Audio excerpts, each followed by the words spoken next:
Good evening, everyone, and welcome to Gray Man Prepping. It is time for that amazing night of Tactical Tuesday. We'll be talking tactics, gear, and more. And we'll be covering everything a little bit because tonight's topic is the biggest lies preppers are being told. And how's everybody out there? Yes, we are going to go down the rabbit hole of truth tonight, folks. So let me go over here and see who else is snuck in here and go back to the top. And okay, so the first one in tonight was Prepper for the Ages, followed by Ada Nair, then Uncle Al at Die Bullfrog 79, then Walt Rogers, Phelan Clan Wolf. And let's see here. Then Jay's here, and Teresa's in the house. Daniel Berry Sports Highlights. Okay. And we're talking about the ads there. Everybody's saying hi to each other. And CR is in the house. Moon over Miami's here. It's the Marshmallow Man. Hey, Lewis. MB Heritage Farms. Everybody's talking back and forth. Scott Hummer's here. Josh at Skinner Farms is in the house. Mother Earth Garden Club is here. Aussie Life is here. Hopefully I'm not missing anybody. Cold War, blah, blah, blah. Cold War Preppers here. Sorry, Lee. I got a little tongue-tied there. I do that when I have amazing people coming in. Randy Trestrail is here. Little Lone Preppers in the house. Preppers Edge Survival and Outdoors. Welcome. And I'm caught up for the moment. So let me adjust something here. Get myself centered there. I'm a little bit centered now. I had to move my camera back to the right spot. All right. So I'm ready for a lot of talking tonight. I got a big handful of cough drops, and I got my secret, so I am ready to try to fight the cough. And I'm going to go ahead and stick one in now so it doesn't catch me off guard. All right, I was checking back. It's been 4 years, well, 3.75 years since I last addressed this topic. And at that time, I found 13 that were being really put out. I can't believe it. The number is up to 24 now. And it's like, what are these people doing, lying to everybody? And this is a subject that really, going to try to be polite here, perturbs me to no end. Because some of these people are just lying flat out. Just when you see it's like, what are you guys talking about? So hopefully it'll work out okay. And so I'm going to drop something in here for a few people to come up if they want to come up. Uncle Al, if you want to come up. CR, Lee, if any of you three want to come up, there's the link coming up. Hey, Christy Betts, how's it going? So yeah, I want to limit it to who's coming up here tonight, just because I know I've gone over this with Uncle Al before. CRs and I've commented on this before on back a ways. So NCR's eating. All right, so let me go over here and bring up the PowerPoint. And actually, I don't need even to bring it up because I don't have pictures. I just have a list of, what the heck, I'll do it. We'll go through this one at a time here. When disaster strikes, you should bug out to the wilderness so you can be safe in the wilderness. That's a big, that lie has been around, I don't know how long. And what's so funny is, back in 2020, a lot of the channels that were saying you need to bug out to the wilderness, for several months, they just stopped putting out videos because guess what? They didn't bug out. They hunkered down. Oh, true, Jay, true. Hey, Mark, how's it going? Oh, Mark, if you want to come up here too, you can come up. I put the link up there. And all right. Al's not coming up. But the link, you can scroll up and find the link there, Mark, if you want to come up here and talk about this stuff too. But this is one that, I mean, just boggles my mind. Why would you bug out to the wilderness with all your supplies and have to start over? That means you're going to be going out to living in a tent or in an RV or travel trailer. You'll be able to get those out to the wilderness. Why would you just bug out to the wilderness instead of doing what everybody did during the Red Dragon in 2020 and 2021, and where they just hunkered down and went about life? Unless you're where you are at is non-tenable to staying there, then you shouldn't bug out at all, let alone to the wilderness. And if you are going to be bugging out, it's most likely not going to be the wilderness. It's going to be to a friend's or relative's house that's outside the affected zone around you. A good example was Steve at Corsair Trainers. Steve, when he had to bug out because the fires down here in LA, went to his son's place. He didn't bug out to the wilderness. He didn't bug out of the state. He just went to his son's place, which was outside the area being affected. All right, I'll let you up, Lewis. Oh, thanks. And so for this one here, this is probably one of the biggest lies being put out there to preppers is you got to bug out to the wilderness. What do you think, Lee? No. I think this came about as a result of Rambo. And Rambo made it look so romantic and so exciting to be out there all by yourself. And, there's no way I could carry 1% of what I have here out into the wilderness. And yeah, I could probably replace some of it, but when you figure if everybody follows this, then you're going to have urban wilderness. Yeah. That's the thing is people thinking, it's a pandemic. I got to get away from the city, or it's, major earthquakes hitting the area. I got to get away from it. I've been through some major earthquakes. I'm sorry. I was born and raised in California, earthquake capital of the United States, out of the continental United States. Alaska gets a few more, but it's very sparsely populated. Most of those are out on the islands anyways. So, yeah. All right. So we can all put this one to bed. You're not going to bug out to the wilderness.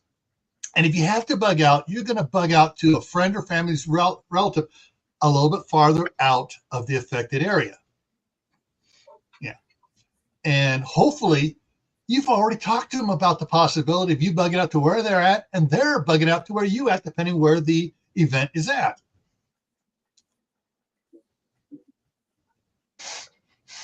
Oh, well, hang on, I want to put this one up. Tell you what, you think you can bug out to the wilderness? Try taking just a backpack and make do for one night in your backyard for local campground with no amenities. Yeah, unless you're a who goes out backpacking and stuff. Hey, unless you're function with the scouts, you're going to find out really quickly it's a rude awakening. If they don't have bear awareness and the importance of keeping food away from where bears can get to them, you're going to attract bears, and I guarantee you won't last more than 24 hours in a wilderness environment. Yeah. All righty. Let's go to the next one here. Number 2. You should just be preparing for the end of the world.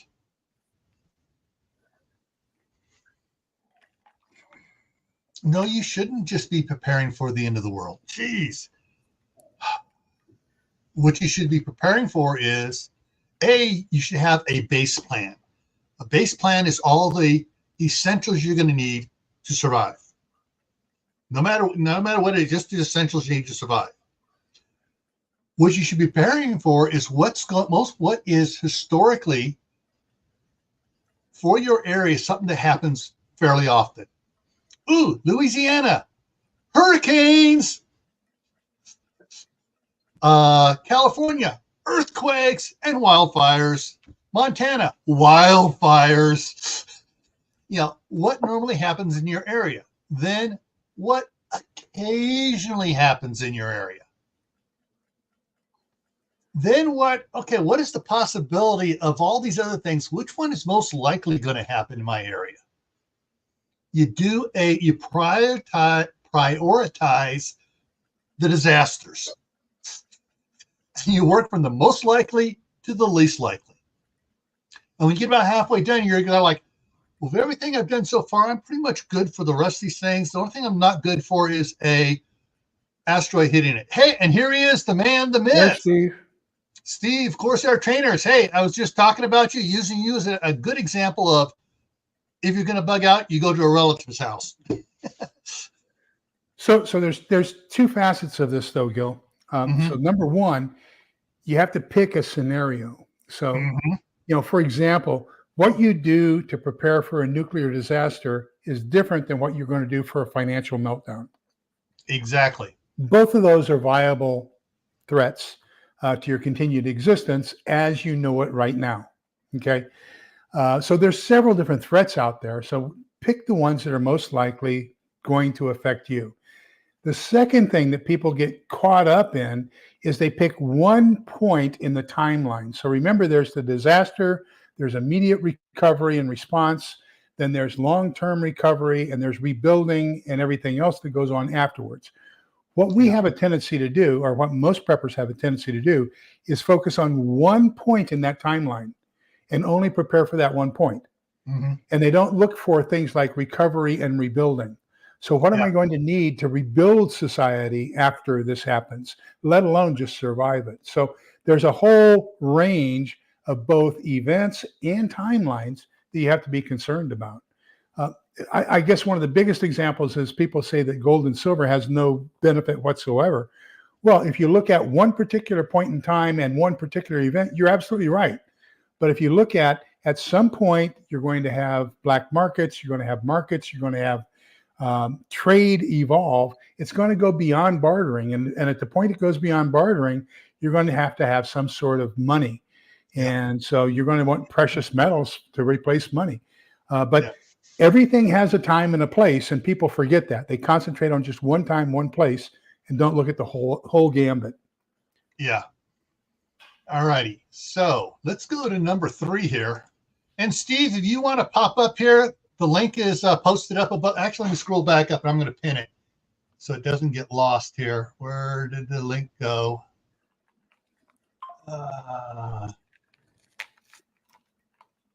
I'll just drop it in here again. Steve, if you want to come up and we're talking about these lies and stuff. So there we go. There it goes again. Hey, Mother Earth Garden Club. And that's a good point there. All right. One of the first skills you should learn is first aid. In scouting, it is the first merit badge that most scouts earn, because to get to the point where they can earn merit badges, they have to do some other stuff with first aid, learn some basics first. So, it's part of just to become a tenderfoot, to become a second class, a first class. You have to start mastering first aid. All right, so the next one here. I'm a gun guy. I love my guns. My wife loves her guns. My daughter loves her guns. My boys love their guns. But this drives us nuts. The first thing you need is guns and then more guns? I'm sorry. I only got 2 hands. Some of these guys, go ahead, Lewis. the biggest thing I heard when it came to guns is you got to have a minimum of ammo, like 2,000 rounds or 3,000 rounds. I've heard that too. And I know Modern Refugee is hammered on that one. I believe Steve, of course, our trainers, is hammered on that one too. With the you have a specific number. No, it's.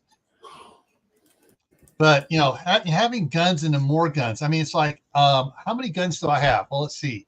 I got 2 pistols. I got a little 22 and a 357 Magnum. Rifles. I got a couple 22. I got a 22 bolt action, a 22 semi-auto, and I got a 30-30 lever action. And then my son has one of his 45-70s here as well. I mean, it's like a hammer. One hammer does not fit all jobs. You have a little itty bitty hammer for doing upholstery work, but you're not going to drive a post in with that hammer. You need a sledgehammer. And for a sledgehammer, you're not going to use a sledgehammer to put a nail in the wall to hang up a picture. So one of the things, and this is you're probably going to have this as one of your other numbers. Yeah, they're going to go out and hunt for their food. So I think we have to have a realistic caveat about guns. So let's say you have a shotgun and you're going to feed your family dove, and there's a family of 4. Now it takes 3 dove to make a meal for me. So that means you got to kill 12 dove every single day. Okay, yeah. Even though they're a migratory bird and only come through for about 3 weeks during the spring and 3 weeks during the fall.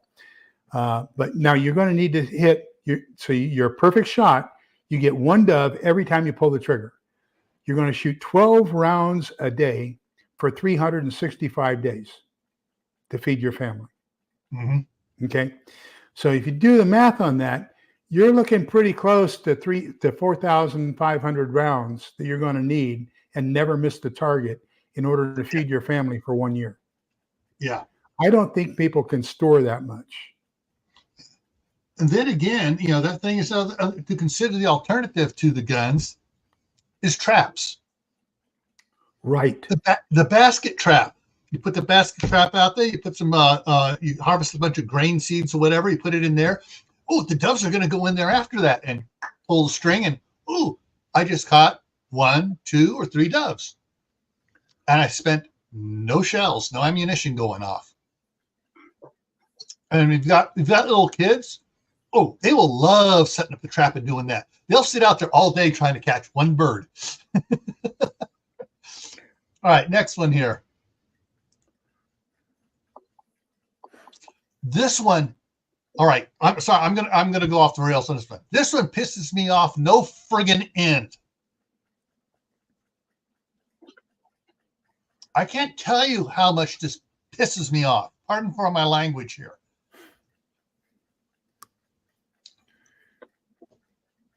We are going to be back to the mortality rates of the Civil War, where a flesh wound can kill. And if you're willing to get a life-threatening flesh wound and infection trying to take something from somebody else, then all I can say is more power to you.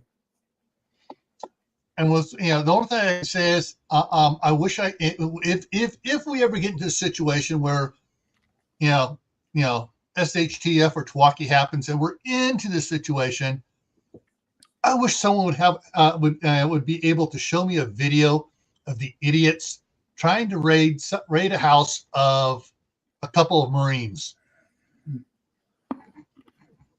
Yeah. Yeah, one channel I used to watch, still do sometimes on the odd occasion.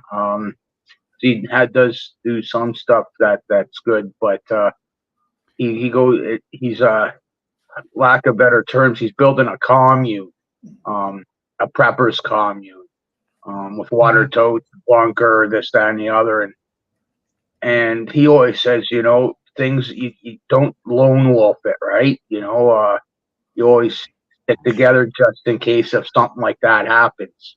Yeah.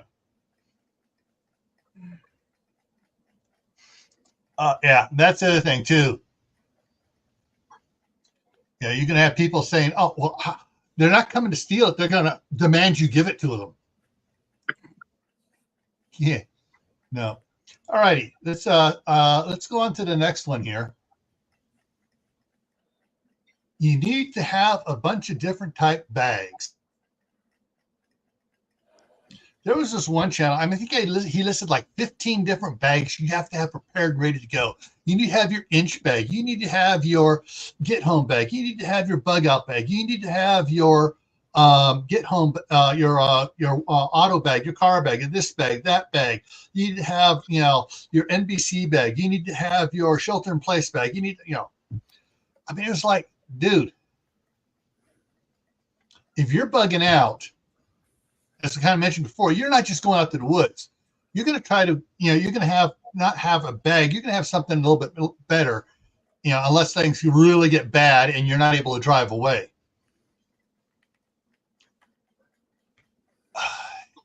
I would say, all right, I have a get home bag in my truck. I have a bag or a kit for my truck for tools and stuff for my truck. It stays in my truck. It's for the truck, not for me. So I don't have to worry about changing anything out of that. It's like, I really don't have, the only other type major bag I have is a big first aid bag that was given to me by Dusty. And and it's a nice, good first aid kit. Yeah. Yeah, I don't even have. What'd Chipper say? Okay, here's what I saw. Chipper, no. I go, whoa, what'd Chipper say? And Chipper said, all I need is a bag of Cheetos.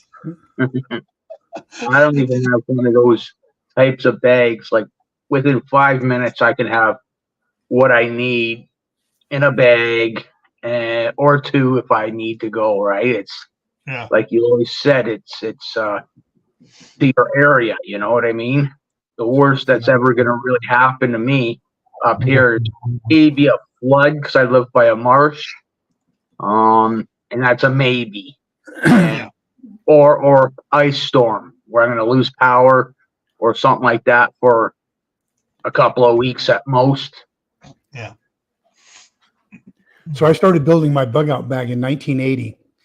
Revamped it so many times it's pitiful.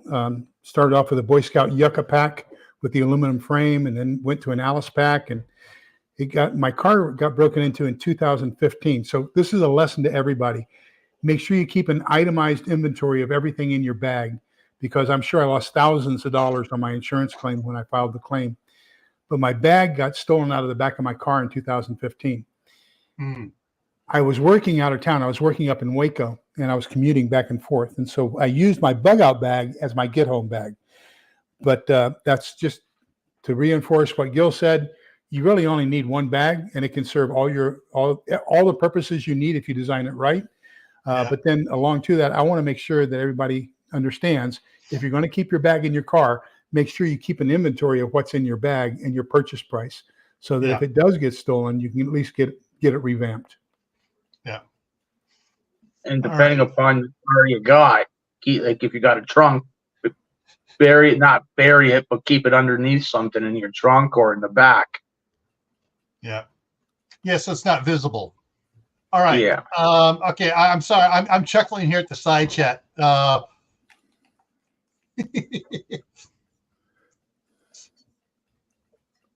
Jay's telling that he can't have the Doritos or the nachos. He has to have Fritos. And Chipper's asking Frito pie count, and Steve says, "Okay, yeah, that's acceptable." No, Fritos are very important. They're also good to have in your fire starting kit. Mm-hmm. They're very oily. Really well. Oh, yeah. And besides that, when you're talking about it, you drive CR nuts. He's over there going, I got to eat. All right. Let's go to the other one here. Wait, did I skip one? Okay, so 5, 6. These channels that say you have to have, and Chef Tech's in here so he can comment on this one here. You have to have commercial freeze-dried food. I mean, that's all you need to have to survive. You must have that and that alone. There are still a couple channels out there saying that. And it's like, dude. No. Because what happens if you have, all right, say you have a year and a half's worth of freeze-dried food. What are you going to do in 18 months and you're out of food, and now you're out of that food? What are you going to do?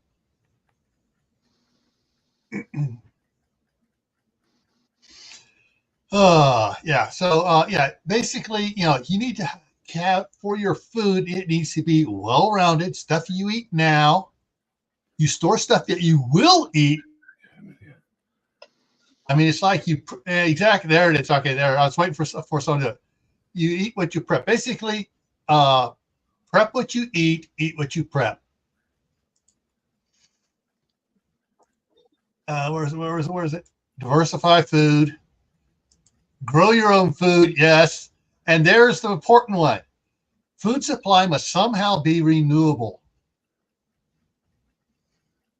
Absolutely. And then this helps too. Know what you can forage for as well. You need, I read somewhere you need 400 square feet of vegetable garden to feed one person for 1 year. Yeah, it's about 2 acres. 400 feet, that's 10 feet by 40 feet.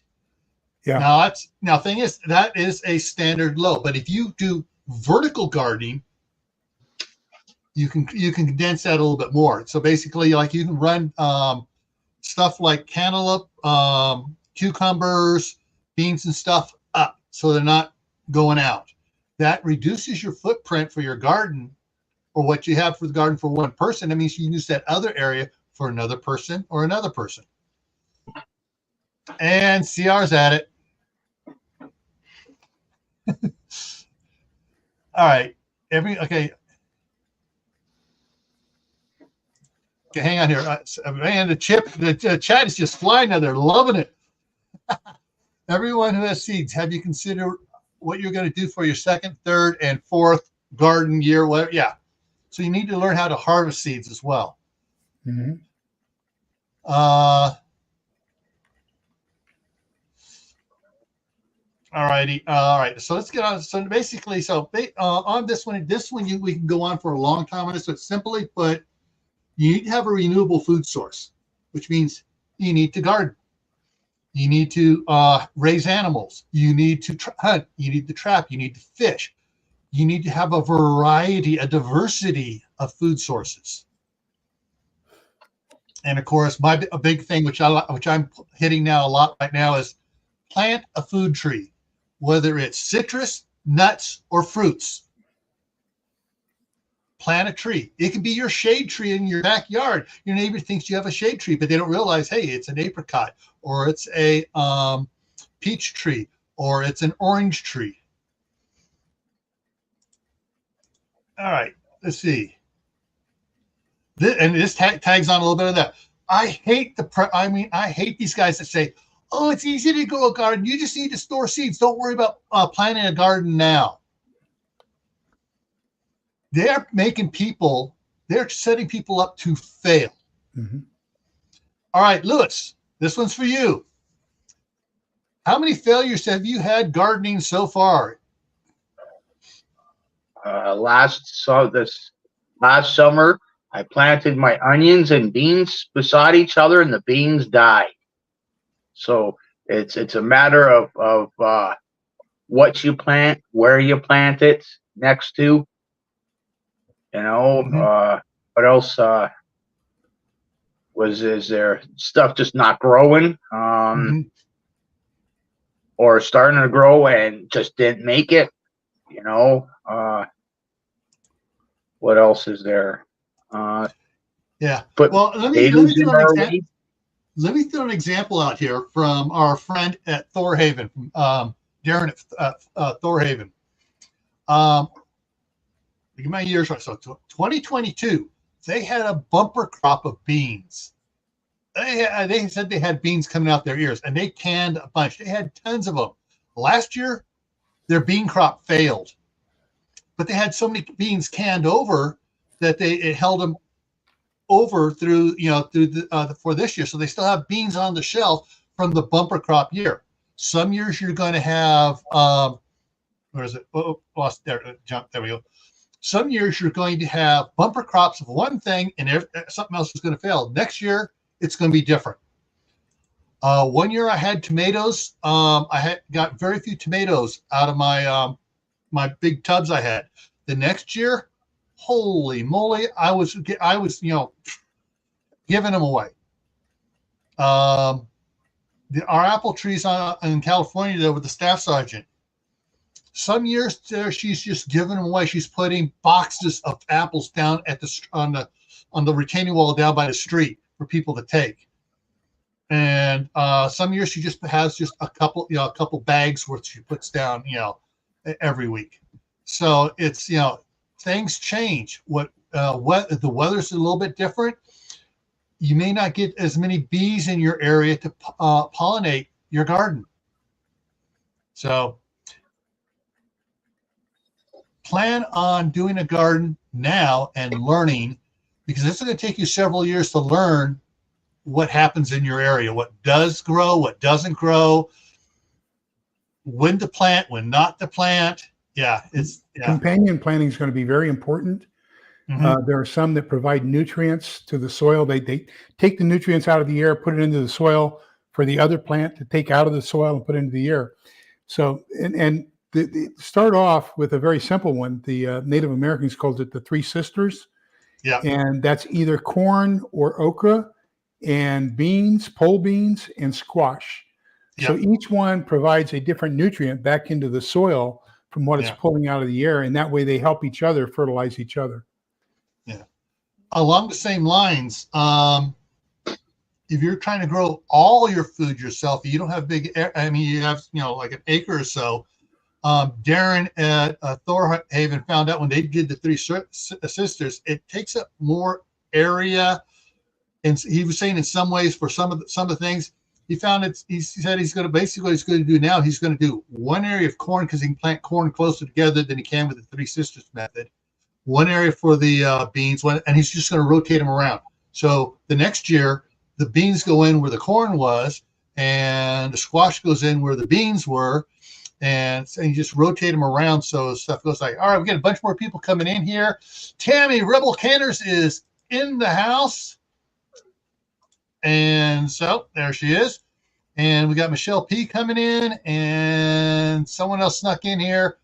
Holly Ivans came in, and Ting Ting came in. Yeah, exactly. Not all seeds will germinate. You may have a bunch of seeds, and some of them don't germinate. I've noticed that some seeds from one year germinate good, and some seeds from another year don't. Yeah, I heard that. I only heard. Okay, I don't know if there's truth behind it. Say 1 year you got like 100% germination. The second year it'll drop down to, say, for argument's sake, 70% germination. The third year it'll drop down to 50% germination. Yeah, and that's if you're going off, even if you're going off the same seeds. But sometimes when there's a bumper crop year, the seeds go, oh wow, we all don't need to mature right, and your seeds you get some of them aren't going to germinate, and then the next year they know, whoa, we had hardly any of us survived, and their seeds, and they put more effort into the seeds being viable for the next year. It's just the way Mother Nature works. All right, so everyone, plant a garden. Let's go on to the next one here. You need to have an underground shelter.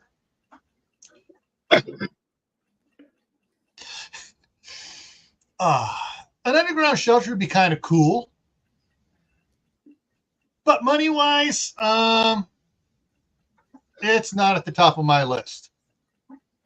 Yeah, but like if I was a multimillionaire, I might put in an underground shelter, and I'd probably put in two and be using one as a root cellar. To keep the vegetables and everything nice and cool, the potatoes, the carrots, and apple stuff, keep them cool and safe to that.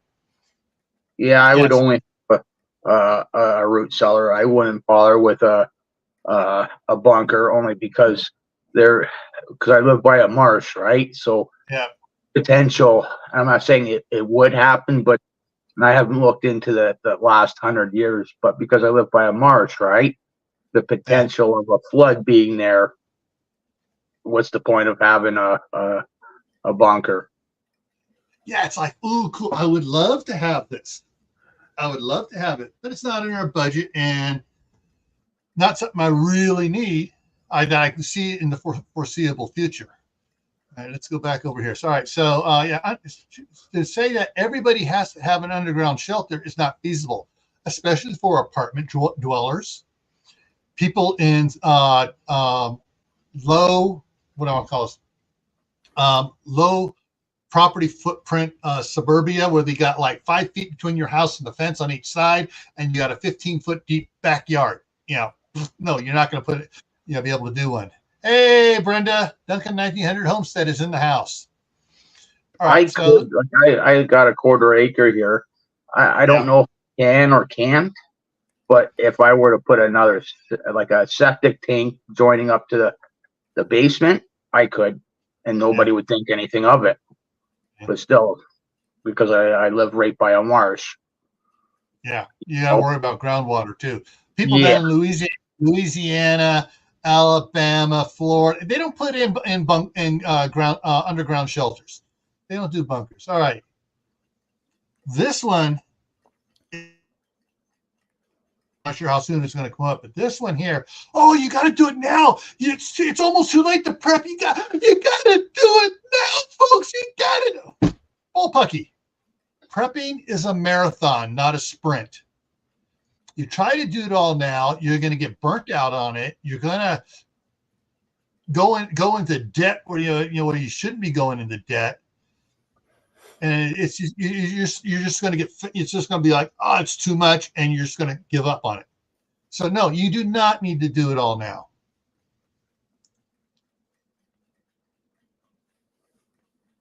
All right, this is one that some people are going to take exception to in the chat here. But I'll lay the rules out if I need to again. SHTF can affect you only. Basically, you can have your own personal SHTF. Wrong. For it to be classified as SHTF, the federal government must fail. We came up with these back in the 70s, the 4 classifications. And for SHTF and Tawaki, the federal government must fail. It may be only a year before they start pulling themselves back together, but it's got to fail. And it's got to affect the entire country. Okay, now let's define fail.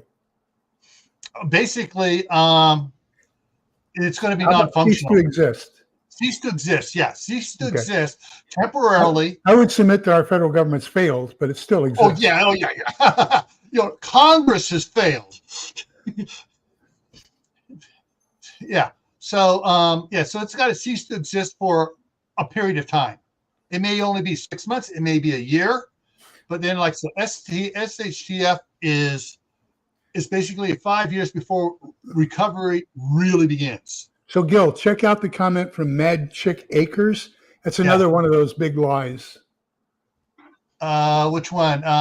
Martial law. Martial law. Yeah, that I didn't add to the list because a lot of the channels that have pulled back from saying, "Oh, we're going to have martial law. We're going to have martial law." There may be some out there still saying I didn't put that one in there. So just a couple facts. In WW2, Germany had 20 divisions in France and could never completely control France. France is the size of Texas. Yeah. The United States only has 13 divisions. Mm-hmm. So they don't have enough divisions to even control Texas. How can they, with martial law, control the entire 50 states? Exactly. It isn't going to happen. Yeah. Maybe one or two cities, maybe a couple counties, but the entire United States, no way. Yeah, that's what I was talking about. Martial laws. Yeah, it's going to be in the big cities with the big populations, maybe in the burbs a little bit here and there with curfews and that. You start moving out into the county area and the country and that, no. You're going to hear about it, see about it, stay away from it. And even if they were to take all federal employees and have them join with the military to enforce martial law, ain't going to happen. because then you're going to have a bunch of them saying, no, I'm out of here. Yep. We'll have a bunch of military units going, no.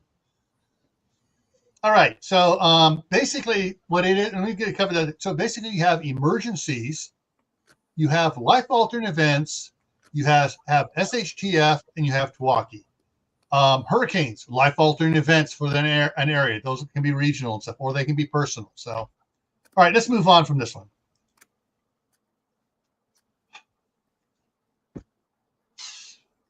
Oh, yeah. If Steve hadn't left, he'd been firing up on this one. Steve, I don't know if you saw Steve has to go help as an ambulance pull up a neighbor's house. He's going to go see if he can help out over there. Yeah, he's bonding with his neighbors, folks. All right. You must have the latest high-tech gadgets. You need to be high-speed, low drag on all your equipment. Uncle Al, are you still in here? Yeah, Uncle Al's still here. Uncle Al, are you a modern prepper, or what are you really, Uncle Al? Let's have you put it there in the chat. Just put in there what you really are, Uncle Al. Yeah, Uncle Al always says what he is when it comes to this stuff. Yeah, see if he puts it in there. But yeah, latest greatest tech. Some old school. That's close. All right, that's close enough. Usually says he's an old school survivalist.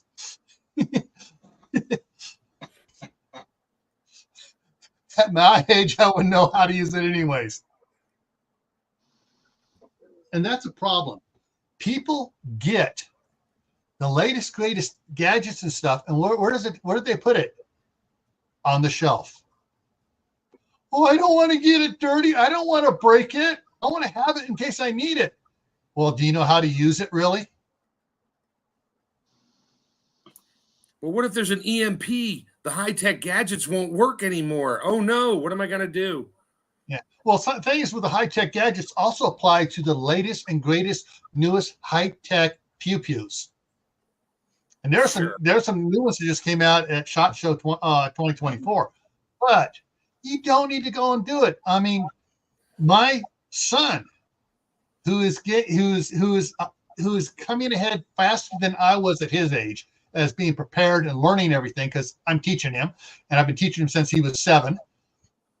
Is his favorite rifle is a lever action rifle, not semi-automatic. Now, and his the next rifle he wants to get is a muzzle loader. He wants to get a 54 caliber muzzle loader. Old school. Yeah, I got a bow and arrow. Yeah, I got it. Exactly. Bow and arrow. Yeah, so you don't need the latest and greatest tech, or latest and greatest gadgets. I mean, some of the new latest and greatest gadgets, for a while there, I would get some of them. And it's like, this stuff's crap. Yo, read the one from Aussie Life, Maggie. This one? Yeah. Lee helped me realize I have to use and set up my radios before I need them. So there's a misconception that you buy a Baofeng UV5R and it's just like a regular FM radio in your car. So the minute you get that thing, all you got to do is turn it on and go through the frequencies. If you don't know the offsets for the repeaters and how to use duplex and everything else, if you don't program it, you aren't going to have anything when you need it. So, and the thing on that too, not only that, you got to know what the repeaters are around you. Yeah, that's what I'm talking about, the frequency and the offset. Yeah, not only the frequency, but where they are and what areas they're going to transmit to. Well, that is one thing I miss about the San Francisco Bay Area. Mount Diablo has the largest footprint for repeaters in the United States. Wow. And Mount Diablo there in Contra Costa County is one of the major surveyors, points for surveying the entire Northern California from. That's one of the ones because mountain moves the least. that big hunk of granite just sitting there. But yeah, and they got all these repeaters up on there, and it has the biggest footprint because we would take and hit Mount Diablo's one of the repeaters, and way up in the Sierra Nevadas at Scout Camp, we could hit from Mount Diablo way 3 hours away, hit that, and contact back to the Scout shop in Concord, California. Yep.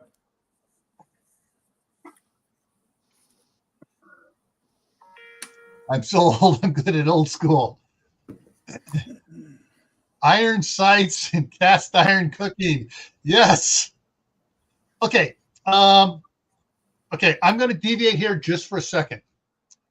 There is a book on Amazon called Beacon's Story. No, Tawaki. It's called Tawaki Beacon's Story.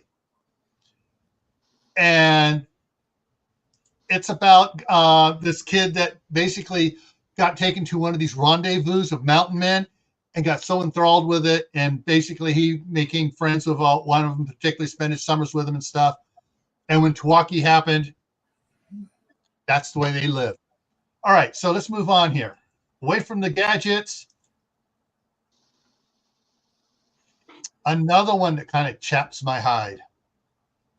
A small power station, AKA solar generator, which is not a generator, it's a battery bank, is all you need to power everything. And I remember certain ads from a certain company that said that they were, what the heck, for Patriots. Yeah. Are you worried had a about little, this is all you need. This first they had the little bitty one, then they went to a little bit bigger one. Now they got to get into a bigger one, and it's still powerful enough to do everything. And every one of their solar generators, power stations, are on the bottom of the review list of just about everybody that reviews the power station solar generators. But say a small one is all you need. Maybe I have a small one for my CPAP, and that's all it powers is my CPAP, and it'll power my CPAP for a couple of days. I got a 1,000-watt Jackery that powers my cabin for 24 hours. If I have run the ceiling fan, one light bulb, and a mini fridge, and in the morning it's down to like 2%, and I just throw the solar chargers back on it, or I fire my generator up and charge it back up. Yeah, but it's not going to power everything, is it? It's not going to power that in your laptop and a DVD player with a big screen TV to keep the grandkids in line. Well, it will. I have a little 20-inch flat screen with a built-in DVD player. We play at the cabin. We put it on a stump next to the fire. And we watch movies at night, and it'll power that and my ceiling fan, and we're good. Yeah, but like here. It's it's not going to power everything I need here. It's not going to power my 2 chest freezers and my 2 refrigerators. So I'm a little bit different. I have a 54 kW whole house system with that's coming backup. up next. That's coming up next with battery backup. Yeah. So here are a couple of realities of a whole house system with battery backup. We've had 2 ice mageddons here in Central Texas, and when it's overcast, there's no sun hitting your panels. When there's 2 inches of ice covering or snow covering your panels, there's no light hitting your panels. Yep. Your battery backup is going to evaporate very quickly. So the only thing that kept us alive during those 2 weeks that we had power outages was the fact that in reality, we had electricity for 4 hours a day. So the grid was reinvigorating my battery backup, and we were living off the battery backup. The second thing is that happened in the winter. During the summertime, if you have a whole house solar system, it only produces 120 volt. And your air conditioner and some of the other major appliances in your house are 240, or 220, 240. So you may not be able to run your whole house air conditioning in 115 degree weather in Central Texas, but we bought a Black & Decker 110 that we can use in one particular room. Yeah. Even with whole house backup battery, it's not something that's going to be easy. Yeah. Fortunately, there's been such advances in the power stations, the bigger ones. Minuteman Prep, my friend Ben Gilmore down the road here in Idaho. That's what he does. He reviews it. He has his own company that sells and installs the solar generators and stuff, and reviews them all. And he tests them and does everything. But there are several now that have you buy 2 of the one units, and they have a special unit that connects them together and makes them communicate to each other, so you can have 220 on them. But you got to have the batteries, enough battery with it to make it work, and enough solar panels to recharge all those batteries in 8 hours of daylight. Because more early morning hours, you're not going to get that much. You have like 4 hours of peak time around noontime, and then it tapers off again. But yeah, so this is one of those things that it's not. Now, tagging on to that, a generator will provide all the power you need. So you run out of gas. Yeah, until you run out of gas. So long as you have fuel for it, and your neighbors don't hear it come running over with their extension cords. Can you plug it in for my refrigerator? Can you do? And you wind up overloading the generator. Yeah, I even got a 220 generator that I got hooked up to the house, and it won't. It does the job, but I gotta be careful in how I use it, right? Yeah. I can't be using my stove or maybe I can get away with the top of the stove where you use the frying pans, right? But still, even at that, I got to be careful and got to play like the musical extension cords between my hot water tank and my furnace and the stove, all the bigger stuff, right? Yeah. I got to keep that in mind because it will overload the generator, and Lewis, you got everything electric up there, don't you? Yeah, everything's electric in the house. You need to get some propane stoves and learn how to. Well, you know how to cook on stuff.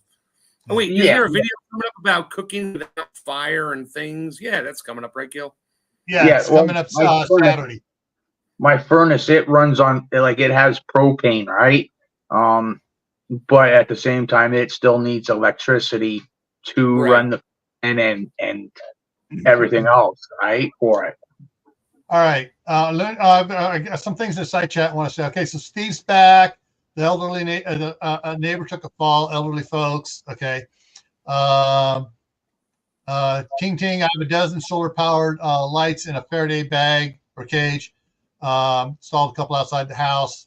Yeah, they're good for hours. Let's see here. All right. Comments all the way to the bottom. There we go. Generator noise and lights, cooking smells will attract everybody to come scratch at your door. Correct. And that's the thing is with a generator, it's noisy. There are a lot of videos here on YouTube, and some of them are pretty good on building a quiet box to go around your generator, including adding an additional muffler so you can barely hear it. But still, a generator will not provide all the power you need all the time. I'm going to, all right. So if you need to, things you need to use power for, medical equipment. Anybody has like an oxygen generator, CPAP machines and stuff like that. Well, those basically you want to go back to the previous one and have a solar, a power station, solar generator, that you can charge off your big electric generator. So you're not running your bigger electric generator all the time. For your refrigerator and chest freezers, you only need to fire up that generator for about a half an hour every 3 or 4 hours to get your refrigerator and stuff cold again. And then you turn it off. You don't run it. If you have the power stations and stuff, you plug those in, you fire up the generator, plug those in, get those recharged. You get your battery banks recharged off the generator in a short time. And then you turn it off again. That way you're not using it all the time, and you're not going through fuel when you shouldn't be going through fuel. You want to say something, Lee? You look like you want to say something. Al brought up a really good point earlier, and that is, don't forget that a lot of these generators require an awful lot of maintenance. I have an Onan 5 kW propane generator, and let me tell you, if you don't check your plug, if you don't check your filters, both your fuel filter and your air filter, at least every 200 run hours, you can get to the point to where you're going through pounds of propane in less than a minute. I mean, they will suck up stuff because it'll go bad quick. Yeah. Al is exactly correct. With gas generators, with propane generators, they are very maintenance intensive. So make sure you have all kinds of extra filters, fuel filters, air filters, plugs, the whole bit. Yeah. Now, years ago, I worked for a construction company, and I was part of time I was an operating engineer, but part of the time when I first got into the operating engineers union, I was a fuel truck driver, lube truck driver, and we'd go out and we'd fuel all the equipment, and then on the weekends we'd go out and do all the servicing on the equipment that needed to be serviced. The generators that we had big Caterpillar generators running water pumps to pump out the ditches and stuff, and the bore pits to keep them dry. Well, we would go out there, and they would have a smaller backup generator. We would turn that on to run the small pumps while we serviced the big pump, and we would have to service that big pump every other weekend. I mean, big generator, because it's running 24/7. So you got 24 hours times 7 times 2. Oh, all right, that's time for service again. So, that's it's just the way things are. If you're running a generator constantly, you need to make sure your generator has an hour meter on it. Yeah. And that way you look at it, it's like maintenance logs. Time to change it. So even my Coyote tractor has an hour meter on it, and it's every 250 hours I have to do a full service on it. Yeah, my two gas powered generators, I don't use them every day. I turn them on once a month, pretty much, whether I need them or not. And even at that, I never go over the hours that I like the last year I turned it on 12 times, and it was maybe for an hour each time. But I'm gonna have to, in the last year, twice, usually in the fall and the spring. Yeah. I got to service it no matter what, and I never go over the hours. And that's only because the book recommends me at least doing an oil change, checking the filters, the spark plugs. Just because it's not there, did nothing, you still got to do it. Yeah, preventative maintenance. Hey, Don, WD Lock and Roll's in the house. All right, let's go to the next one here. Oh, I hate these channels. Oh, I hate these channels with a passion. Buy my stuff. It's what you really need to survive. If you don't buy my stuff, you're not going to survive. You're going to die. You buy their stuff. You buy their stuff. They're going to have their nice retreat, ranch up in the mountains or wherever with all their solar panels and all their stuff and everything else. And you're going to have a bunch of crap that you bought from them. You'll have your first aid kit with 900 Band-Aids, a small roll of tape, and a piece of gauze, and a pair of scissors. You need that because everybody gets paper cuts. Yep. Yeah. Or you're going to get the cheap made in China entrenching tool that'll break after the second shovelful. The best one I found is they'll be selling. They go to a certain freeze dried company to buy their freeze dried food, and you got to go to that one because you can get a discount and stuff like that. Yeah. So I'm an affiliate with that company, and what I tell people is, if you use my discount, you get 10% off. It doesn't do you any good until you spend over $350, because if you spend less than $350 but more than $100, you can get $37.50 worth of samples for free. So you're better off spending less than what you get with me and just getting the free samples from the company. Yeah. So at least I'm honest. I will tell people I like this company, I represent their products, but I'm going to give you what's best for you, not necessarily what's best for me. Yeah. I just bought a freeze. You're also not telling people you have to buy their stuff alone. Oh, you're right. Yeah. And that's the one. That's the ones I really hate. The ones that say buy my stuff and only my stuff. It's like, and a few other slang language I want to tell them and everything else. All right. So yeah, if you basically channels that are out there saying buy my stuff, I stop watching them.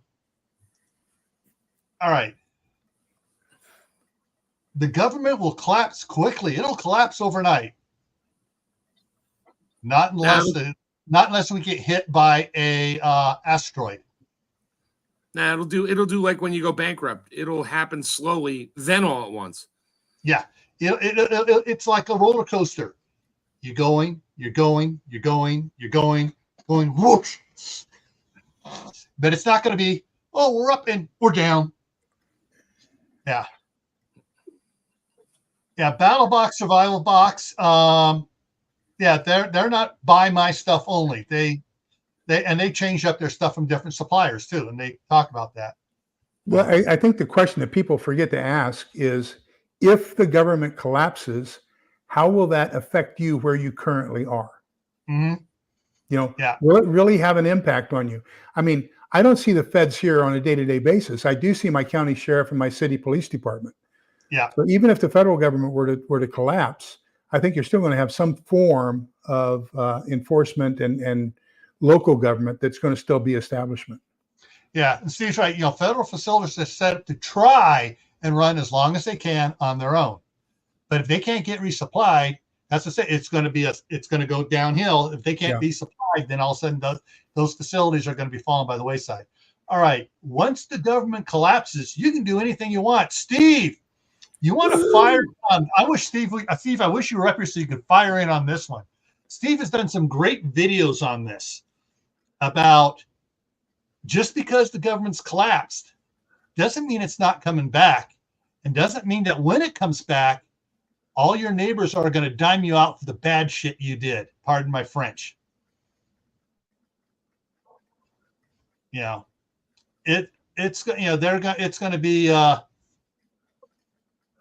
because it may not be it may be a while before the federal government comes back if it's a really bad event, but your local city government's probably going to come back first, and then your county government's going to come back.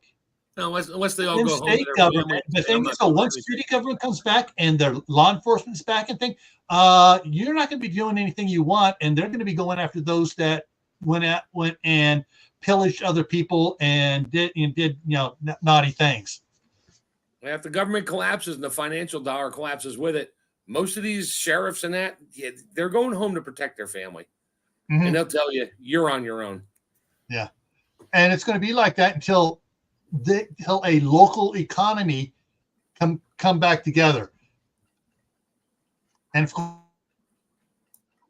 course, the fact that we are not an agrarian society, we're not growing most of our food, it's going to be harder than it was in the Wild West, because in the Wild West, all right, we'll pay you so much a month, and you'll get free room and board, and the town, everybody will donate food for you, so you can do the job of town marshal and take care of stuff.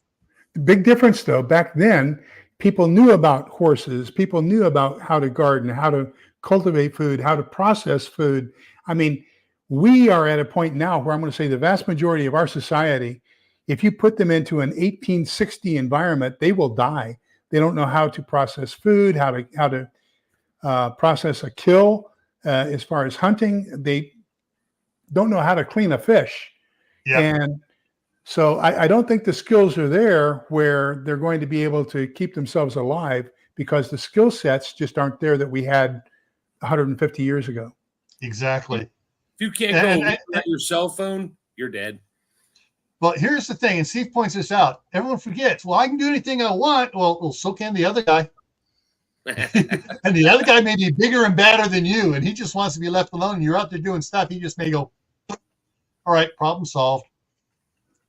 All right. Hey, let's get on to the next one here.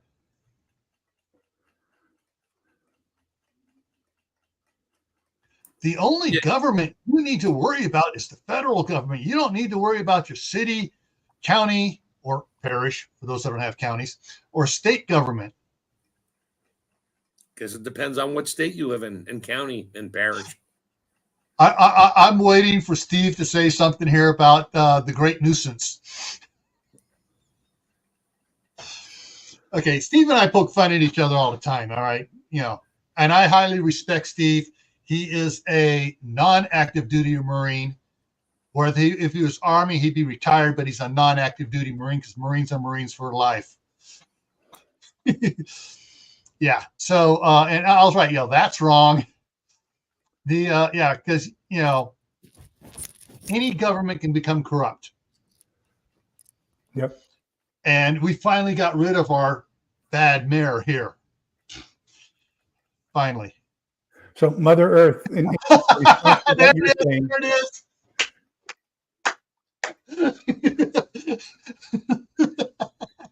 So in response to what Mother Earth was saying, about 5 years ago, maybe even longer, there was on my Facebook page, we were having a discussion. I said, okay, and it was about knives. Everybody, wants the best knife there is and everything else. And I said, okay, what is the best knife to scale a trout? And I left it there for 2 days, and people were arguing over the best knife to scale a trout. And then after 2 days, I let them know you're all going to die when SHTF happens because you don't scale trout. And they didn't know that. I was just going to say, I've never scaled a trout. I gut it, wrap it in foil, throw it in the fire, and eat it. Yeah. But these people are arguing over which knife was the best one to scale a trout. They thought you meant mackerel. That's what they meant. The best knife to do anything with fish is the one that works best for you. A sharp one. Practice, folks. All right. So we covered government, and so you guys just say, oh, you got to worry about the federal government. No, you need to worry about your local government. Get involved in your local government. If you can and you're inclined, run for local government. All right. Scaling a catfish. LOL. All right. It's next one here. And some say, once we lose the rule of law, the federal government will not come back in your lifetime. I'm sorry, unless your lifetime is less than 20 years, I can about guarantee the federal government will be back. Don't forget, the federal government was formed by a bunch of separate colonies coming together, or a bunch of separate states coming together and forming it. So, yeah, you'll get local government back, you'll get county government, you'll get state, and then several states are going to get together and reform the federal government. So, yeah, it's going to be sooner than these people say it won't come back in your lifetime. Yeah, it may only be a year or two, or even 6 months that the federal government has totally poofed.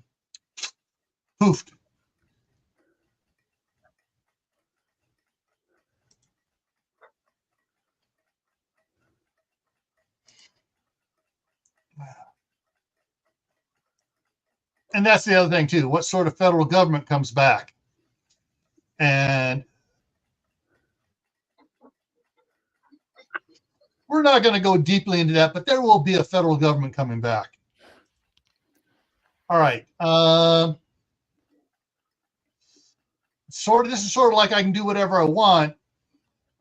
This is sort of like there'll be no consequences for anything you do. The ones that say separately, So the others are saying I can do anything I want. These are saying you can do anything you want, and basically similar to the other one. But no, there will be consequences because the consequences could be your neighbors.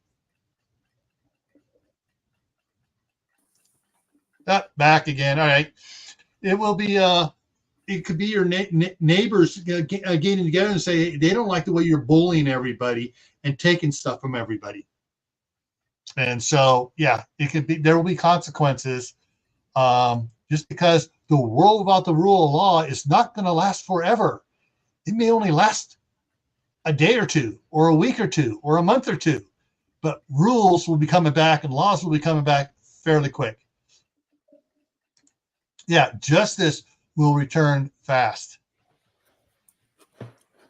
And Karens will return even faster. Yeah. All right. Here's the other one. Everyone in the cities will die.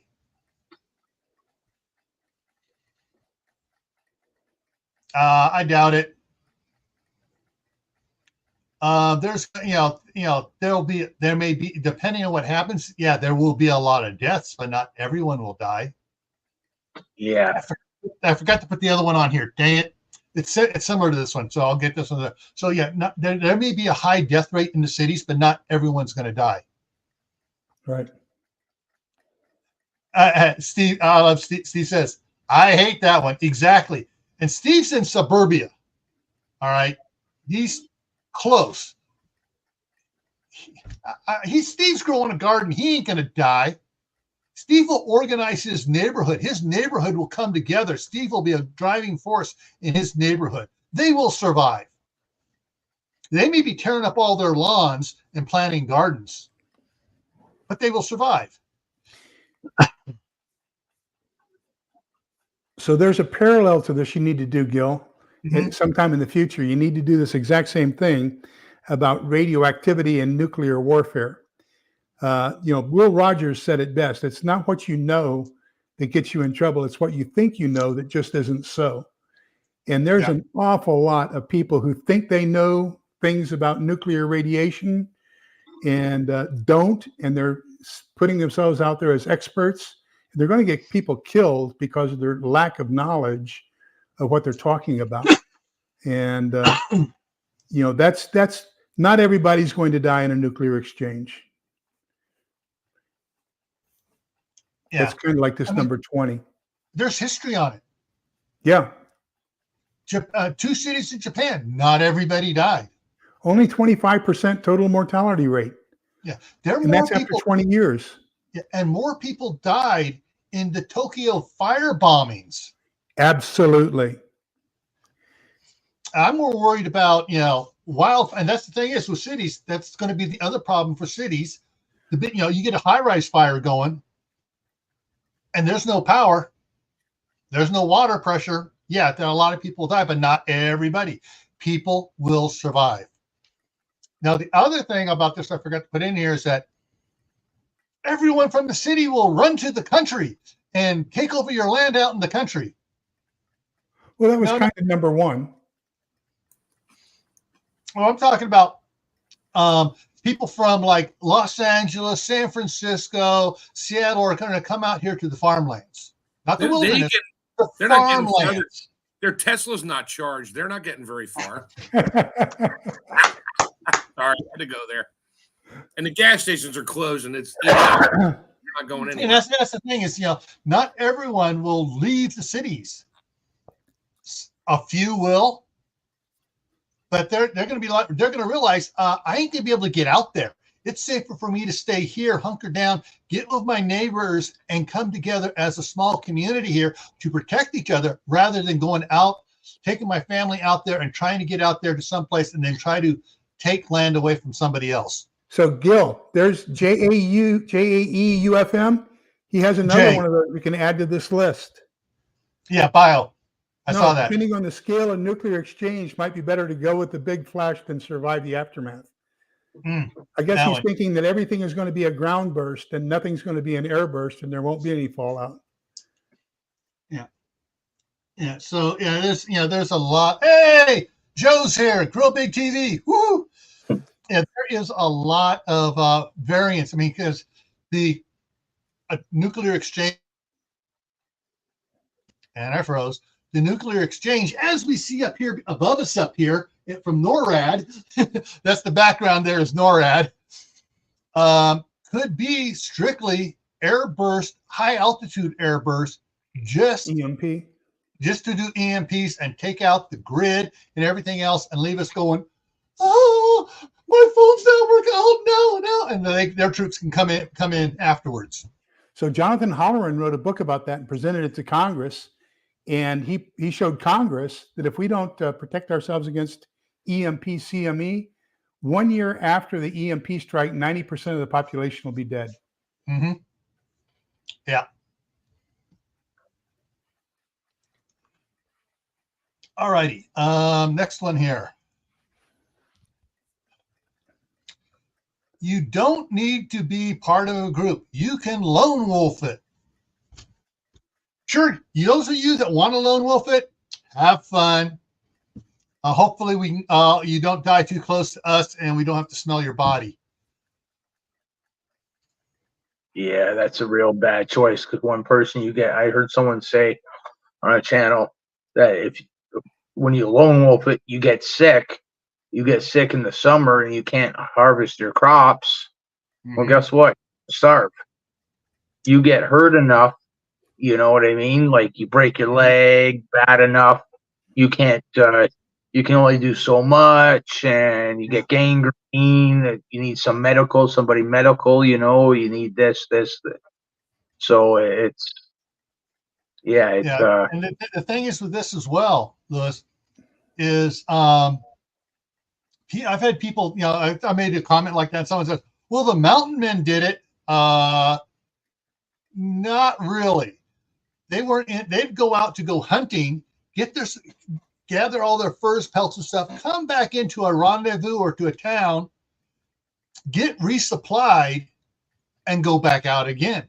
They weren't lone wolfing it out for a full year. And they also sometimes went out in groups or near each other. And so they knew, all right, I got my trap lines out and stuff from here to there. You got yours from there to there. Joe's got his from there to there. Sam's in the other valley over there. Oh, they knew they were not out there alone. They knew where others were at, and they worked together. They were a community, a dispersed community, but they were a community.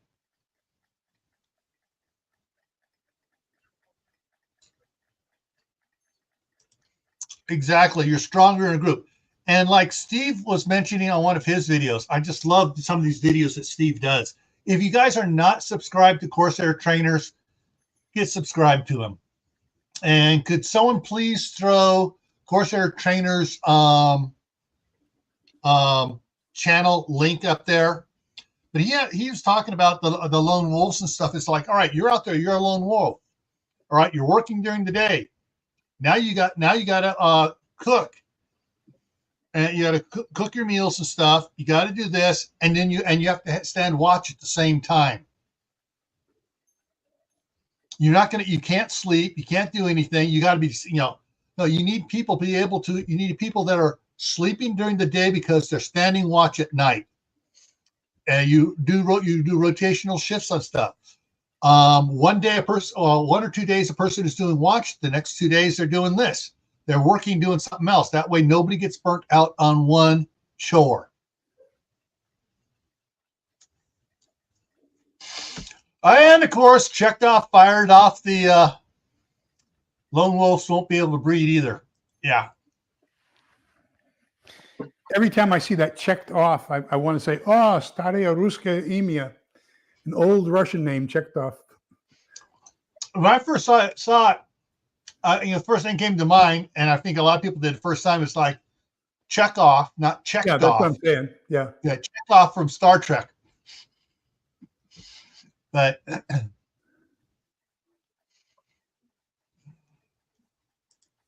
exactly, CR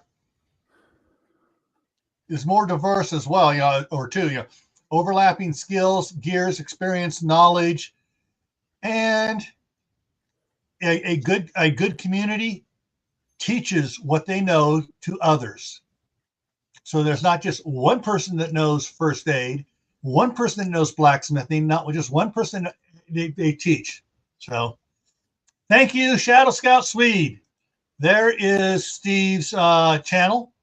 So go sub to him. All right. Next one here.